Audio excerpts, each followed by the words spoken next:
Mercredi 17 mars, nous sommes dans cet avant-dernier jour de la neuvaine à Saint-Joseph et je voudrais aujourd'hui voir sur quoi repose la sainteté de Saint-Joseph.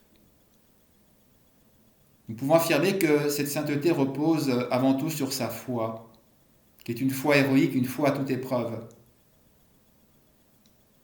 Nous pouvons faire un parallèle avec la foi d'Abraham et montrer que l'espérance, elle va de pair avec la foi.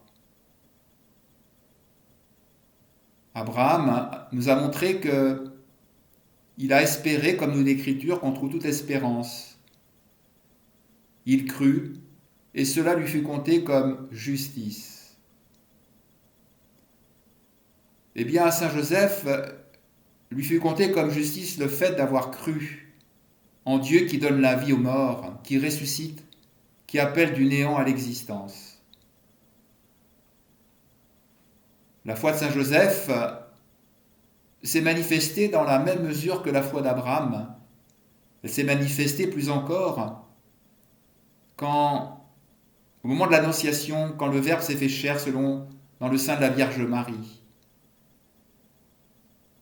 Saint Joseph avait, à l'annonce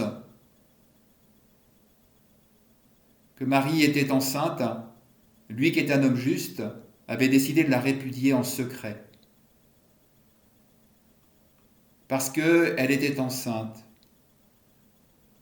Eh bien, c'est à ce moment-là que la foi de Saint Joseph va s'exprimer, va se manifester pleinement.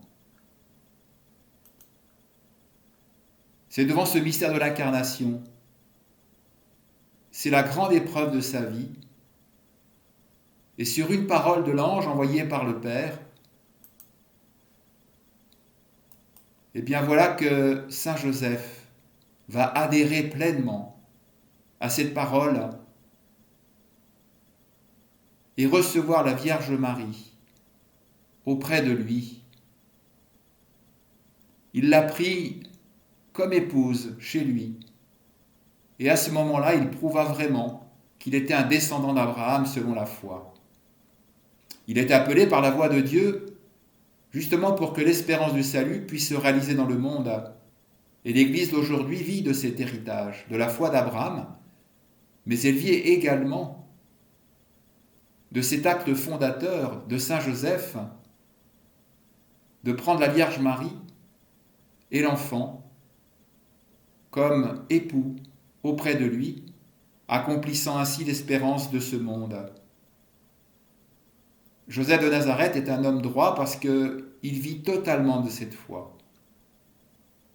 Oui, c'est vrai, c'est une foi qu'on peut considérer comme une foi héroïque. Et il est grand par sa foi, non parce qu'il prononce ses propres paroles, mais surtout parce qu'il écoute la voix de Dieu, la voix du Dieu vivant. Et Saint Joseph a toujours été à l'écoute de cette parole de Dieu. Dans ce carême 2021, il nous faut nous-mêmes nous poser cette question. Est-ce que, à l'image de Saint Joseph, nous écoutons la parole de Dieu? Est-ce qu'elle tombe profondément dans notre âme, comme elle l'a fait dans l'âme de Saint Joseph? Savons-nous écouter la parole de Dieu, l'accueillir silencieusement, intérieurement? Oui, nous avons besoin de cette foi. Le monde a tellement besoin de la foi. C'est une adhésion à un mystère dont nous n'avons aucune évidence. Et pourtant, Dieu nous parle, sa parole est vivante. Donc demandons aujourd'hui à Saint Joseph qui nous aide à accueillir la parole de Dieu, de l'accueillir avec foi, une foi qui ne se retourne jamais, pour que nous soyons nous également des instruments de la miséricorde de notre Sauveur.